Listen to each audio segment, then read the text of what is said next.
Hey there, welcome back to another video. This time around, it is my review of the 1998 film Belly. Now, before I get around to sharing more of my thoughts on this film, I want to give a special shout out to Shine for requesting this review. And if there's another film, TV show, or topic that you would like to see me discuss in the future, feel free to donate to my PayPal or to my Patreon. The link to both will be in the video description down below, and I will try to get to it as soon as I possibly can. Now, Belly is a film that, to be honest, I wasn't really expecting much from going in. This isn't really my particular favorite genre of filmmaking. Uh, Crime dramas, specifically crime dramas starring rappers, is not really something that I'm really that big into. But this was a surprise. I didn't mind it. I actually liked the film. I wouldn't say I loved it or adored the movie or thought it was like one of my favorite films. But I still enjoyed the film, and it was a very welcome surprise.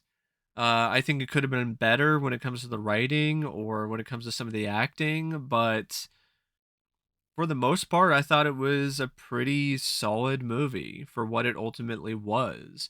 It's directed by Hype Williams, and this is a guy who, prior to doing this film, he directed a ton of music videos for a ton of different artists. And he was well known in the rap and hip hop and R&B. And I don't know if he really shot a lot of R&B videos, but he was well known in the industry, the music industry, for his lavish, extravagant, high budget, stylized music videos. And in a lot of ways, this film is kind of just one big music video. And I think the only reason why it got made is because Hype wanted to do a film or wanted to do a project featuring a bunch of rappers that he had worked with in the past. And so this is in a lot of ways a vanity project, but it's a vanity project that still turns out to be something that is legitimately good. It's not a vanity project that's just complete and utter bullshit or just crap. And from a visual standpoint, particularly, this film really does shine. I think Hype Williams' direction in this for a first time director is really impressive. I thought he did a bang up, admirable, just awesome job. This film features some absolutely sick and slick visuals, some really unique camera work. There are even some shots in the film dealing with a shootout where you actually see a POV of the shooter, like you're playing a first person shooter. I thought that was really unique and really cool. And just from the opening scene, which in my opinion is one of the coolest opening scenes that I've personally ever seen in anything, where it's shot at this club and it's all shot under black light, and it's utilizing slow mo in a really great fashion. It's just a really just awesome looking sequence to open up the film, in with the black light sequence and the club, and just a really great looking shot. And there are other really good looking scenes throughout the movie. The attack on the Jamaican drug lord's mansion, uh, the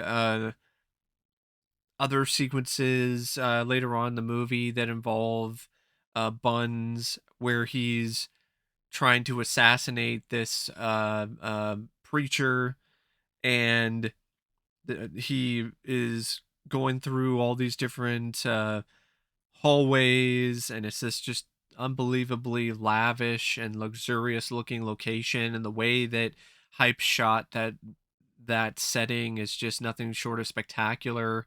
So yeah, it's just a really great looking film, and I think the direction in this is easily one of the biggest highlights of the movie, and arguably the best thing about it, other than the soundtrack. He also wrote the script, and this is where I feel the film doesn't have the same luster.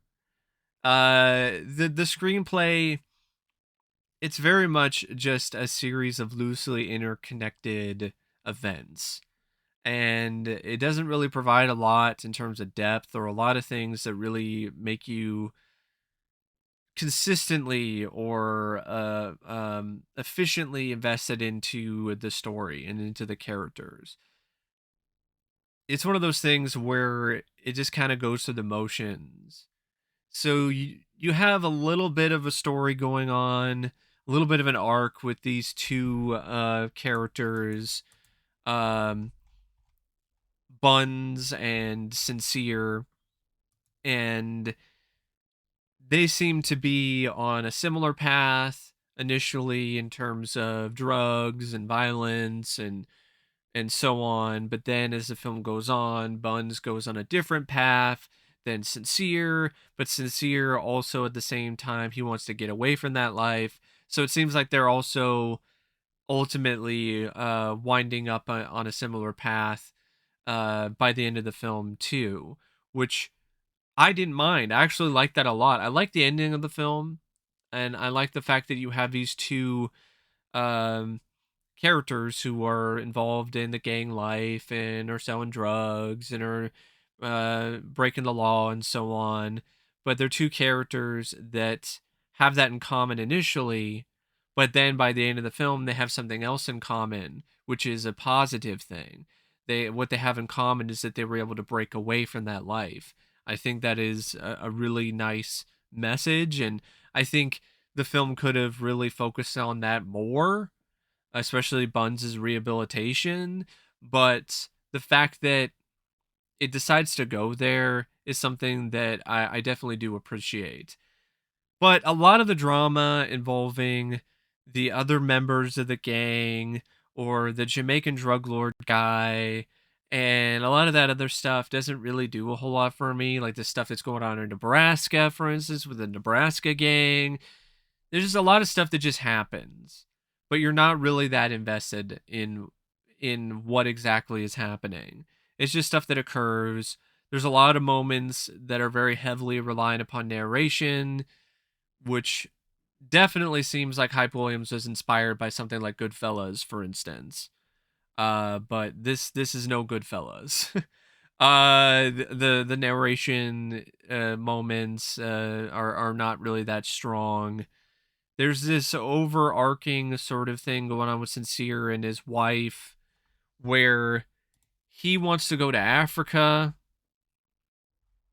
and uh leave this life behind him. He wants to go to Africa with his wife, and at the end of the film it's implied that he's accomplished that, but the way that the script sets it up and the way that you see it visually, it's just narration. You never see him actually in Africa, which just makes that whole plot, that whole angle of it feel a little um not necessarily forced, but just something that isn't really fully realized. The stuff with the pastor, the preacher guy, um this character just kind of comes out of left field. It's insinuated that he's important and he's saying a lot of genuinely good things to Buns at the end of the movie. I believe it's a character that is portrayed by a real person who has a lot of similar thoughts and feelings about the black community and just about people doing the right thing. And I think if you maybe gave a little bit more backstory or provide a little bit more depth to that character, then those scenes would resonate stronger than just surface level stuff where the scenes aren't bad because of what he's saying. What he's saying is good and it's a good message, but the character just feels like it's empty. So yeah, there's a lot of that in the script for this film where it just feels like there isn't really a central conflict other than these two friends. They ultimately are in the gang for different reasons, and they want to get out of it, at some point or another. And there's this whole stuff with the two warring gangs and stuff going on with the Nebraska gangs and something going on with the Jamaican gangs. And it just seems like there's a lot of stuff. There's a lot of things happening, but there's not really a lot of, uh, let's just say, concreteness to it. Like it's just a lot of just randomness and leads to, the FBI getting involved and people getting busted.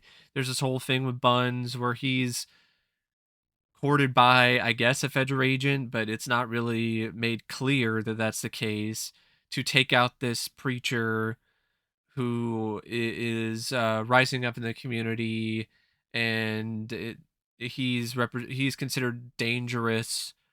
And there's this other stuff involving Sincere and his relationship, or really not his relationship, his friendship with this young kid who's deeply embroiled in the gang life and has a gun and is doing all of this. And that was interesting, but that's a one off. And there's a lot of that in this script. There's a lot of one off stuff that doesn't really amount to really much. So, yeah, I definitely do feel that there are moments and there are elements here in this script that are decent, that I think could absolutely provide the basis for a compelling narrative, but it just doesn't add up. And I think a lot of it has to do with Hype Williams' inexperience as a writer. The cast, I'm not going to sit here and say that the acting in this is first rate. I would say that especially the acting from a handful of the rappers was surprisingly adequate, especially for a lot of first time actors and performers. Like DMX, this is one of his first roles. I think I don't know if it was his first role, but DMX I thought did a good job as Buns. Uh, I think it was honestly the most difficult role to pull off because he had to believably be, the hardcore gangster uh trope or the gangster archetype, but then he also had to show him as a character who has changed his ways and is doing that in a believable fashion as well. And I thought he did a pretty good job playing both sides of that character. Um, Nas, on the other hand, it's one of those things where when he's just acting on screen, it's fine, but when he's narrating, it's really bad. Like the narration from Nas in this is particularly awful. He really does sound like he's reading off cue cards and isn't really that invested in it. And it's got this very sing-songy, samey delivery to it. Um, he sounds like he's bored. Uh, but when he's just acting on screen, it's not that bad. It's one of those things where it gets a tale of two halves, so to speak, when it comes to his performance. Like the the acting when it comes to scenes with him and DMX or him and T-Boz, like it's fine, it's serviceable. But when he's narrating, it's pretty shit. I'm just gonna be honest. Speaking of shitty, Taral Hicks is pretty fucking abysmal too. She's pretty horrible as Keisha. I agree with a lot of the other critics when it comes to her performance in this. It's pretty bad, but at the same time, it adds a little authenticity to that character because it makes her really come across as just a real person. So I think that kind of adds something to that performance, even though it's pretty awful. There's a certain rawness to it that I actually liked. It's one of those performances where it sucks, but there's a certain rawness to it and a certain quality where you're like, it's bad, but it's kind of compelling. It's that kind of thing. It's interesting. Method Man as Shamik, I thought he was pretty good, pretty solid. I thought he was right up there with DMX when it comes to his acting. I mean, like Tyrin Turner is Big Head Rico. I mean, the guy's just he's just weird. Plays weird well. A lot of his role just had him eating things like a banana in a silly way, so wearing a silly wig. So I don't really know what know what to say. Like it's kind of a difficult role to pull off, and he does an okay job with it. Hassan Johnson as Mark, or Oliver Grant as Knowledge, or Louie Rankin as Ox. Like those three were fine, especially Louie Rankin. I liked Louie Rankin as Ox, even though I barely understood what the hell he was saying half the time because of his Jamaican accent and his Jamaican slang. But for the most part, though, I thought it was a pretty good performance. Definitely intimidating when he needed to be. The whole scene where he's taking out the intruders who break into his home and try to shoot him, and he takes them out with his own gun.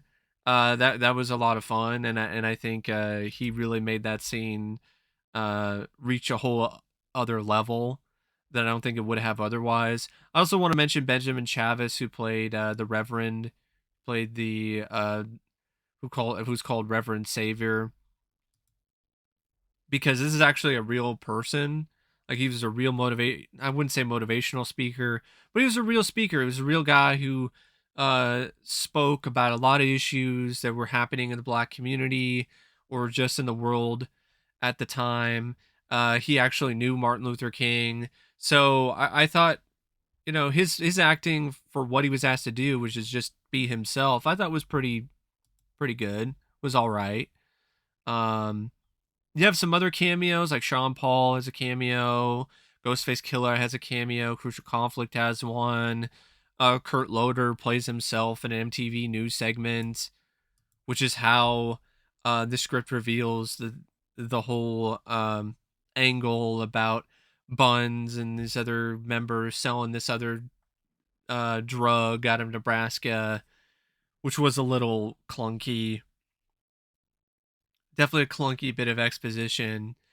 But I mean, for a film that in a lot of ways its stars are all actors who either haven't acted that much or are not actors, the performances are actually okay. I thought they were at least decent, which is surprising considering you have a lot of people in this who haven't acted, and honestly, other than DMX, haven't done a lot of acting uh, after this. There are some exceptions, but a lot of them just haven't really gone on to do a ton of film work.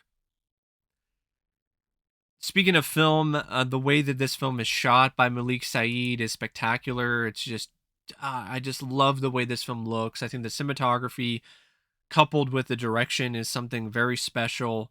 It's not only stylish looking, but it's striking. It's a really great looking film in a multitude of different ways when it comes to the usage of different lenses, different camera angles, different lighting schemes, uh, just the way that the film is able to just wow you visually is something that is a genuine jaw dropper. Like for a film that is for the most part a very low budget production, it has some very high budget, high value cinematography and direction. The editing, I think, by David Leonard is also something that really works, really cooks. I think it's a really well edited film. It makes the sequences where there are some action scenes or where there are some moments where there's a lot of heavy drama.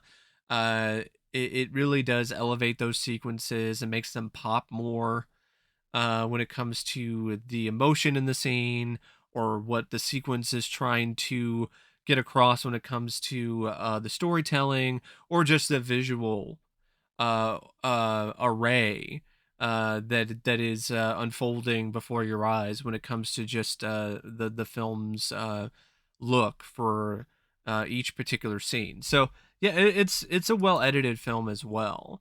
The music by Stephen Kulo, not much to really say about the music, the original music, except it's atmospheric, it's moody. it's effective for what the scene is trying to uh, deliver. It's not a score that you're going to listen to over and over again or on its own. The soundtrack, though, it's got a lot of bangers, a lot of good tracks. Um, like I said, I'm not like a super huge, a big fan of rap music in general, but I have to admit there are some good tracks in this. There's some good music that's utilized for this film's soundtrack. And it's a short film too. That's definitely another thing that's in its favor. It's like 92 minutes, and that's with the end credits. You take out the end credits, it's an even shorter film. So it's not a movie that overstays its welcome. It doesn't become pretentious. It doesn't drag its ass. It's one of those films where it's punchy and it's to the point. Yeah, it's a little bit all over the place when it comes to the plot and the script. And it could be better in that regard. And it could have some better performances by some of the central performers. But for a crime drama, it's gritty. It's got a unique feel and look to it that really makes it stand out from other films like it. And it's a film that, at the end of the day, I feel is refreshing. Like, it's not great, but it's still a refreshing film when it comes to the crime drama genre, and it's one that I would recommend. And I think it's a lot better than its really negative critical reputation might suggest. I know it's a film that over the years has gotten a lot of cult fans, fans of the film who have really helped it garner a cult following. And I think that is something that's very well earned when it comes to this movie. But I do feel that it's a little overlooked still. It's still viewed as more of like a strictly style over substance film. In a lot of ways it is, but the style is so goddamn slick and impressive and incredible and genuinely cool and awesome in so many different ways that I think it more than makes up for its lack of overall substance. And even then it has more substance than it gets credit for.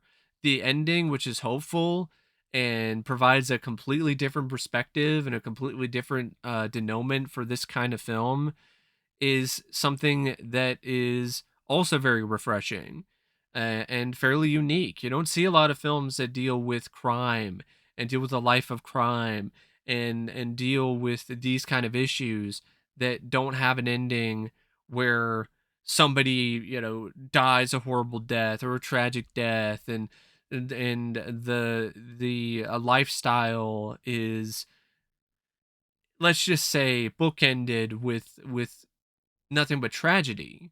You don't see a film that normally has the opposite of that, which is what Belly does, where it's bookended with hope, with positivity, which I think was a really inspired choice, and the film deserves a hell of a lot more credit for going that route. But anyway, that's my thoughts on Belly. And until next time, thanks for watching, and I'll see you later. See ya.